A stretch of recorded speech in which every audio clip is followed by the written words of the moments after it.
Hi students, welcome to plus 2 computer class. So we are discussing about programming language called PHP, preprocessor directive. In the previous video, we discussed about the functions in PHP, how we are creating user defined functions in PHP and also built-in functions of PHP.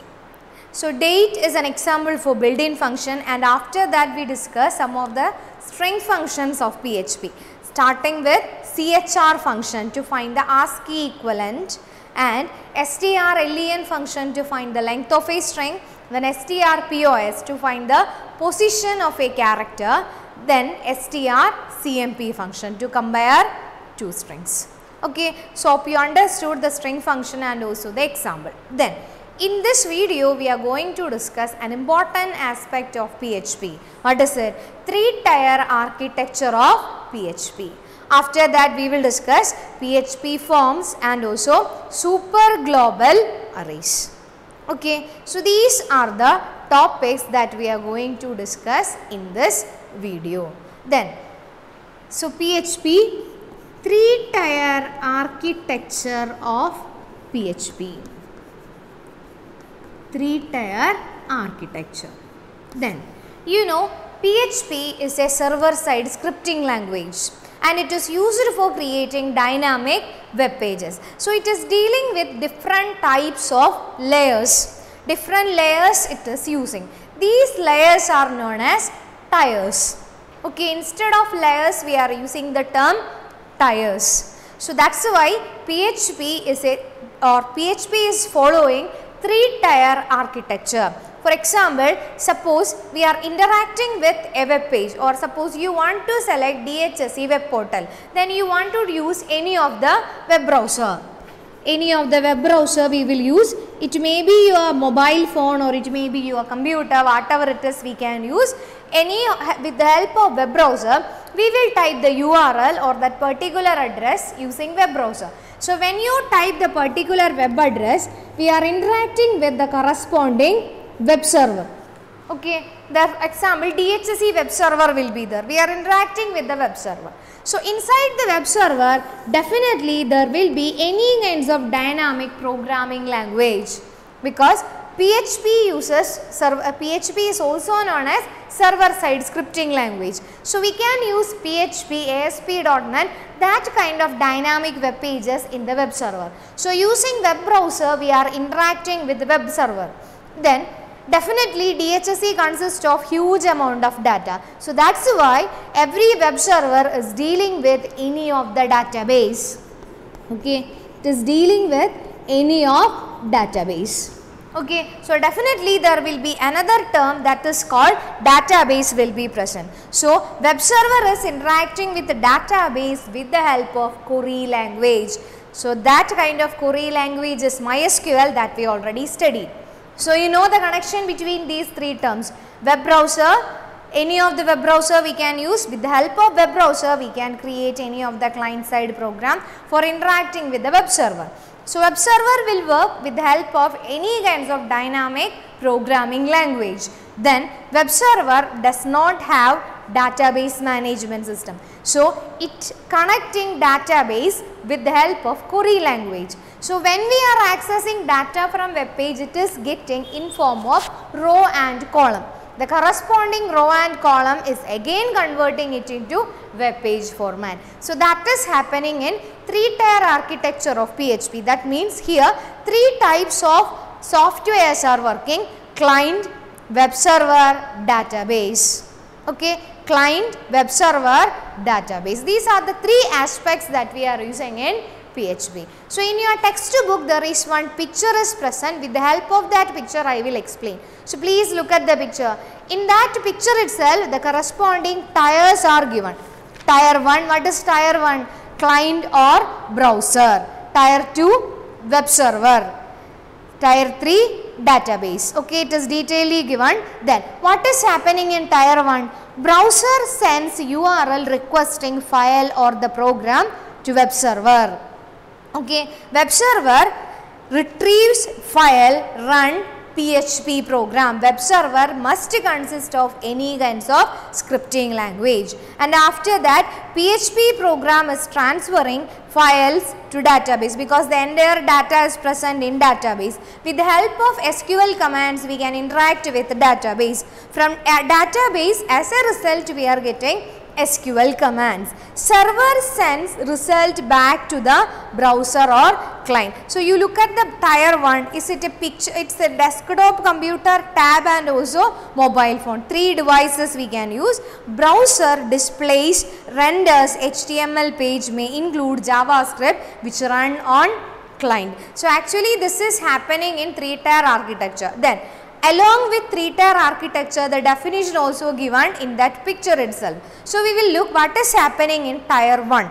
Tier 1, the front end. Actually tier 1 is known as front end, which the content is rendered by the browser depending on the content received by the browser from the web server, which may be HTML or HTML embedded JavaScript. The browser generates static or dynamic web page. According to the data it is getting, according to that it will create static or dynamic web page. Then tier 2, this is known as middle end. Dynamic content processing and generation level containing a web server. It contains a web server or application server. Okay, it consists of web server or application server. Example, commonly used example is Apache Tomcat, and we can use PHP for executing this. Then it accepts the request from the browser or client, runs the requested script and sends back the output to browser. Okay, it is executing the request and sends back the request to browser. Then tier 3, actually it is not belonging to front end, this is act as back end. Okay, what is happening in tier 3? A backend database or data source comprising both data set and DBMS software that manages and provide access to the data. Example is MySQL.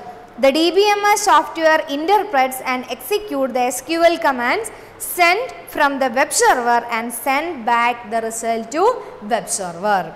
Okay, so that is happening in tier 3. Okay, in tier 3 what we are using, which software we are using? Tier 3 means it is belonging to database. So database management system and also query language we can use in database for interacting with the web server. So the duty of web server is send request to web server. The actual execution is taking place in web server. It will execute the result with the help of any kind of dynamic programming language. Then if database or some kinds of data required from database, it will send SQL commands to database. SQL commands to database. So SQL commands will execute this with the help of any of the DBMS software. Then as a result it will generate a record and it will send back that record to the web server. Again web server will execute and the final results is transferring to web server. So this concept is known as 3-tier architecture of PHP. Okay, in PHP we can connect client, web server and also database. So we can easily include MySQL queries in PHP program to interact with database, because using PHP we are creating dynamic web pages. Dynamic web pages, definitely there will be connection with the database. So sometime you want to interact with the database, so definitely it require a query language. You know PHP is an open source scripting language. So we can easily embed queries into PHP programs. Okay, I think it is clear. 3-tier architecture of PHP. Tier 1 client or web browser. Tier 2 web server, then tier 3 database. Okay, all 3 layers or all these 3 tiers are interconnected to form 3-tier architecture of PHP. Clear? Then next section or next one is, or second topic is PHP forms. Okay, PHP forms. You know, in 3-tier architecture, all these tiers are interconnected. So, in web server is interacting with the database using SQL queries. Okay, which one we are sending? SQL queries. As a result also we are getting SQL queries. Okay, it will not generate web page because database has that means database do not know how to create web pages, because database or MySQL is used for creating records. Okay, in row wise we are getting the result, not in web page format. So, the result that we are getting from database is converting it into web page format. That web page we are getting. Okay, so that is how it is happening, or how PHP is converting that record into web page format. Okay, with the help of a real life example I will explain. In your textbook one picture is there, that picture is given in your computer screen also. Okay, what is it?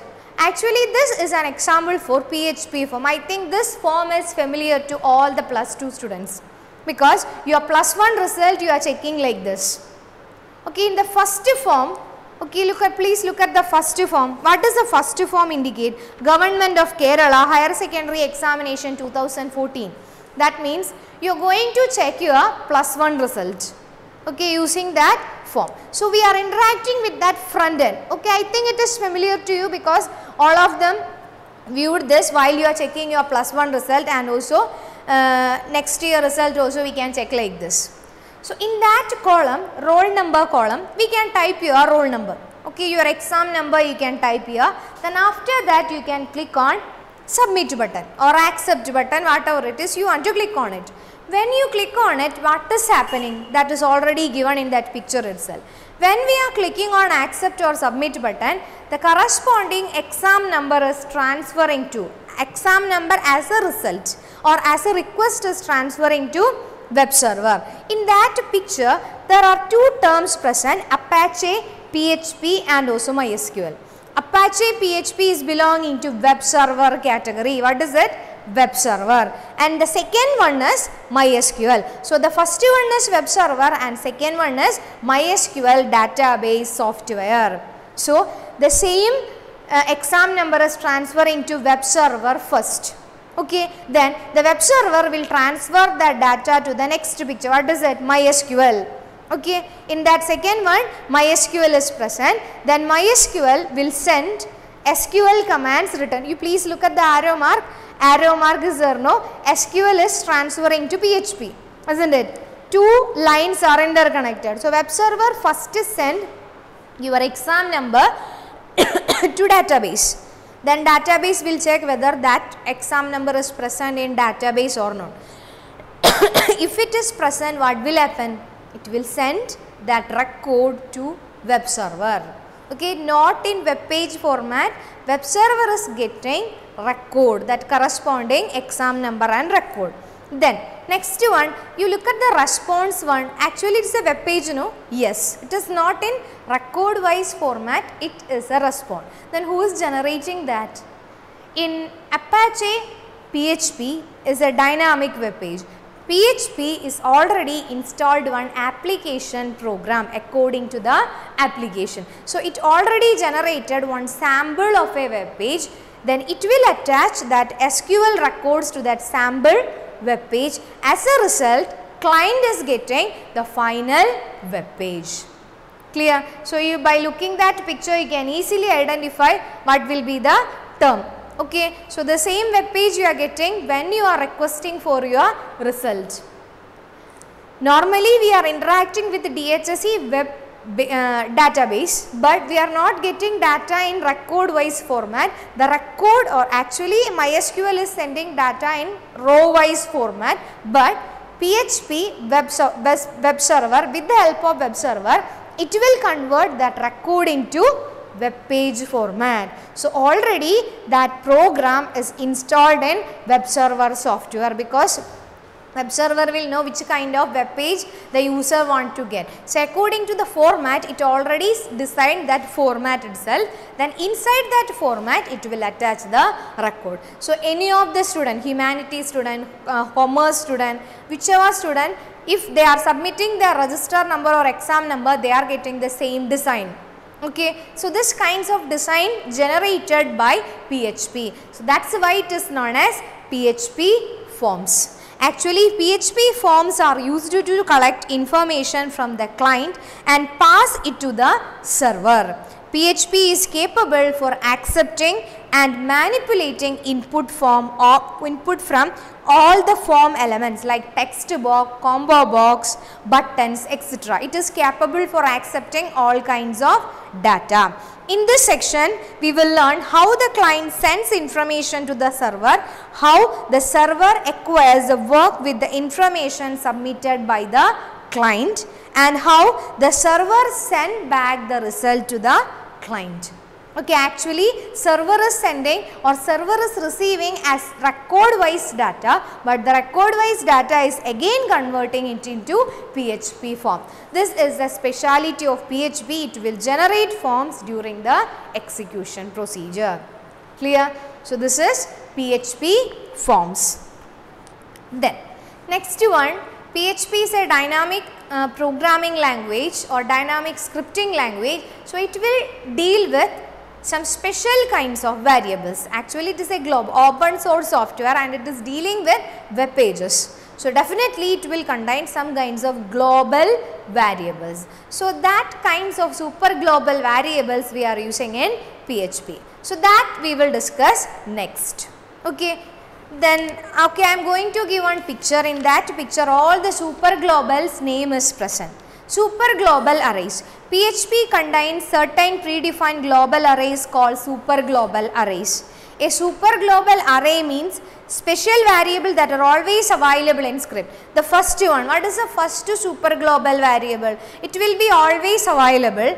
First one is globals. We already studied about global variables. Global variable means available in global. That means inside the function and outside the function. From everywhere we can access that kind of variable. So what is the first one? Dollar globals. PHP, all the variable name starts with dollar symbol. After that, dollar underscore server to get the information about server. We are using dollar server. Third one, dollar get. Actually this is a method.